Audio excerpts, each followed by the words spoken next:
Hi everyone, this is Krishna Vandanapu, a business applications MVP. Welcome to my channel. In today's video, we will learn how to use patch within for all to update lookup choice columns in a data source. We use patch to update or add a new record to data source. But when we use patch inside for all, especially when we are iterating through a collection or a data source, we see challenges while updating lookup and choice fields. In this video, I will cover all those challenges what we see when I add data or update data where I need to set a lookup field in the record or a data source. Without any further delay, let me walk you through the business scenario and also the solution how we can achieve without any trouble in our day in day out life.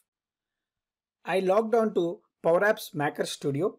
I have created an app wherein I have all various computer manufacturing companies.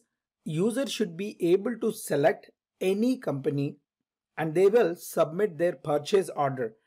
I have created data source with SharePoint wherein my first list is all manufacturer details. These are the manufacturers I am displaying in my landing page, and also I have list of devices for each and every manufacturer. Also I have price associated for each and every device. In this list, manufacturer is a lookup column pointing to my manufacturer details. My final list where I want to capture my company device order which has been submitted by the user. In this list, I have created two lookup columns. One is device name and another one is manufacturer's name. Manufacturer name is looking to manufacturer details list and device name is looking at device information list. So which means that in this list I have two lookup column, both are pointing to two different lists. My end goal is if user select say like Acer, I should only show all the devices which are with Acer, and also when user want to filter with a particular device say like Iconia, it is filtering with Iconia. If I want to filter with Aspire E, I'm ensuring that my gallery is getting filtered as per my search criteria, and also my device list is as per the manufacturer selected by the user. If user selects Samsung, I should display all the devices or the computers where the manufacturer name is Samsung.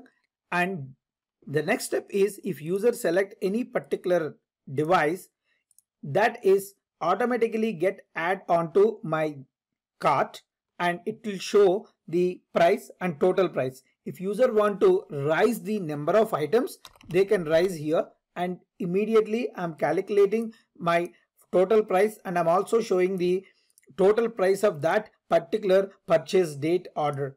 And here I just say like 12 is my purchase order, and I'm going to say ADP Private Limited is my company where they are placing the order for. And then the last step is to submit.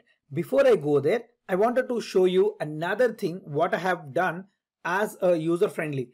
Say like if I remove from my cart, automatically it should get deselect from my gallery.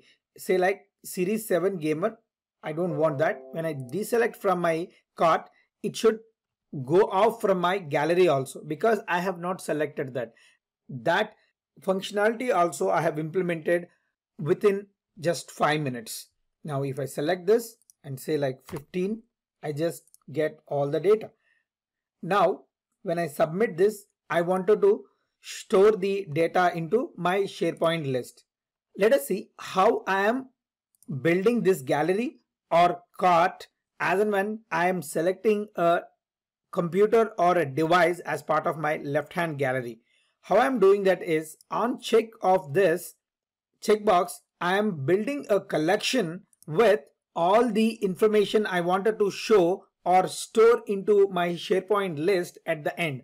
They are what is my device ID, device name, what is the price, and order count, which is order count means by default I'm showing 1. If user want to increase, they can increase that. And order price is whatever the price of this order. And next one is manufacturer ID, manufacturer name. I'm patching as part of my collection. On uncheck of this, I'm removing that particular entry as part of my collection so that I will not have that into my collection while I'm submitting data back to my data source. How I am enabling and disabling the checkbox when I delete the device from my cart is, if you go to default property of this, I am just doing a lookup on my collection with this particular device name. Do I have an entry in that? Then I am making my checkbox enable. If not, I am making my checkbox disable. Okay, I need to iterate through my collection and push it back to my data source. So having said that, let me write the code for all. Say like collection device order.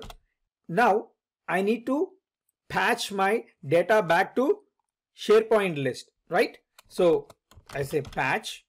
In this case, I'm only handling adding a new record or adding a new purchase order. I'm not worried about updating. Updating is similar, but only the thing is that rather than defaults, we will write lookup of that list followed by the particular device ID. Okay, now I'll say computer company device orders followed by, now I need to say title, which is going to be my company name. So where I have my company name is, this is where I have the company name. Copy the text file dot text, and next one is order date.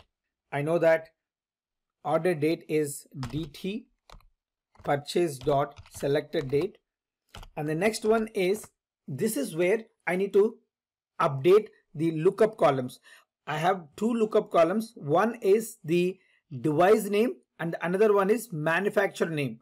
So when I try to update device name, saying like collection order dot device ID, I'm getting an error stating that the type of the argument device does not match to the expected record, because I have to update the lookup column. Lookup column syntax is ID